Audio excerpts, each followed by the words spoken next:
আসসালামু আলাইকুম। আমি কয়েকদিন ধরে আমার কোয়েল পাখিগুলোকে দেখতেছি, তারা যে ডিম পাড়তেছে সেই ডিমগুলার যে খোলস, সেই খোলস অনেক পাতলা, ডিমগুলা ফেটে যাচ্ছে।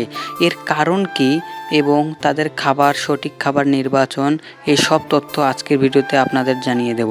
কোয়েল পাখি মূলত একটি স্থলবাহী প্রাণী, যারা 1 থেকে 1.5 বছর ডিম দিয়ে থাকে।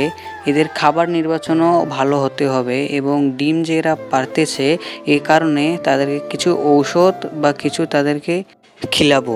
এর আগে আপনাদেরকে আমি আমার যে কয়দিন কোয়েল পাখি ডিম পেড়েছে সেই ডিমগুলো দেখাবো, প্র্যাকটিক্যালভাবে ডিমগুলো আপনাদের দেখাচ্ছি।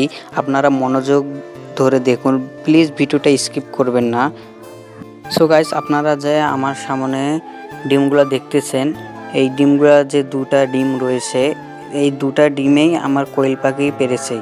এর যে ছোটোটা দেখতেছেন, এটা ভিটামিন এবং অনেক ঔষধ বা অনেক রোগের কারণে এই ডিমটি ছোট হয়েছে, এবং যে বড়টা দেখতেছেন এটা কিছুদিন আগে এই ডিমটা পেরেছে।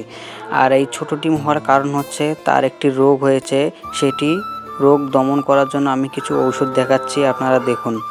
এই যে ওষুধটি হচ্ছে আপনাদের আমি কি দেখাচ্ছি আপনাদের, এই ওষুধটি হচ্ছে ক্যালপ্লেক্স ওষুধটি তাদের যে ডিমের খোলসা পাতলা হওয়া, ডিম ফেটে যাওয়া, ডিম কম পাড়া এবং তাদের ক্যালসিয়ামের ঘাটতি সে সব পূরণ করবে। এই গায়ে দেখুন সব কিছু নিয়মকানুন এবং কি রোগ দমন হবে সব কিছু এখানে লিখিত আছে।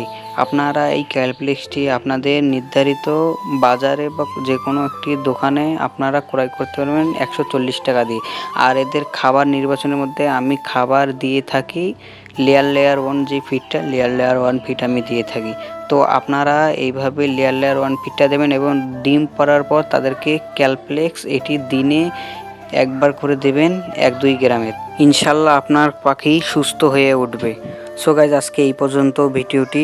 যদি ভিডিওটি ভালো লাগে একটি লাইক করবেন এবং আমার ছোটো চ্যানেলটি সাবস্ক্রাইব করে দেবেন। আর এরকম নতুন ভিডিও পাওয়ার জন্য কমেন্টে জানাবেন যে আরও কিছু ভিডিও দরকার, আর কি ভিডিও দরকার সেটিও আপনারা কমেন্টে জানিয়ে দেবেন। তো ধন্যবাদ আপনাদেরকে সবাইকে।